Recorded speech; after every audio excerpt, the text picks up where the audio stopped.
Ce samedi 21 janvier, Angèle était l'invitée de Nikos Aliagas dans 50 Inside sur TF1.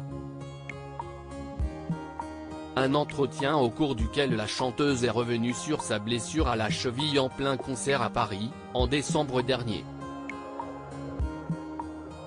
Pour son nouveau numéro de 50 Inside sur TF1, Nikos Aliagas a pu s'entretenir avec Angèle. La chanteuse de 27 ans s'est d'ailleurs dite hyper contente de faire face à l'animateur pour cet entretien, elle qui a passé une année complètement dingue, faite de concerts. Les 2 et 3 décembre dernier, elle a donné son dernier show à l'Accor Arena où elle a chanté ses plus grands titres devant 72 000 spectateurs au total. Un exercice qui s'est avéré hyper physique pour elle, comme elle a expliqué au présentateur de la Star Academy. La scène était vachement grande par rapport à d'habitude et donc, on avait envie d'être à la hauteur de la salle. On a retravaillé avec d'autres danseurs en plus, pour occuper l'espace et c'était génial, a-t-elle dit. Blessée sur scène, Angèle explique pourquoi elle a continué alors qu'elle était en train de performer sur scène. Angèle s'est tordu la cheville en demandant à ses fans de sauter avec elle. Une vidéo postée par un spectateur sur les réseaux sociaux a capturé ce moment. Elle avait d'ailleurs prévenu son public juste après sa prestation. Paris, je viens de m'exploser la cheville. Face à Nikos Aliagas, elle est revenue sur cette mésaventure scénique. Se blesser sur scène, il fallait bien que ça m'arrive un jour, a-t-elle confié.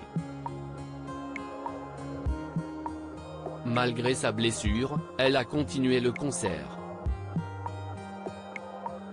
Autant pour les gens qui sont là que pour nous-mêmes, a-t-elle précisé.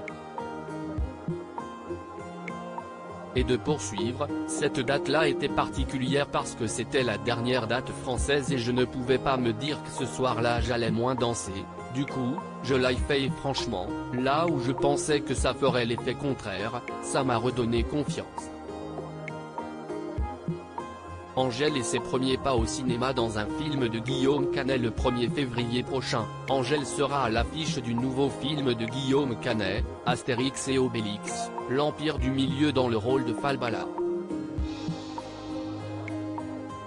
Il s'agit là de son premier rôle au cinéma.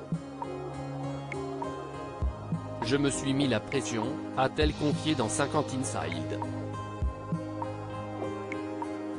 Un projet qu'elle a tout de suite accepté.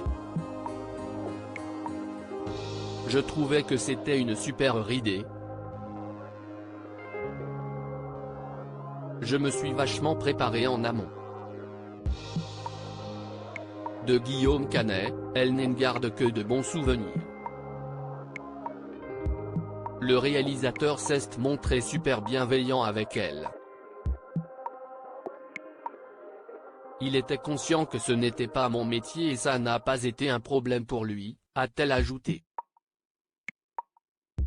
À lire aussi Astérix et Obélix, l'Empire du Milieu, Marion Cotillard et Angèle rayonnante, Zlatan Ibrahimovic avait fait le déplacement.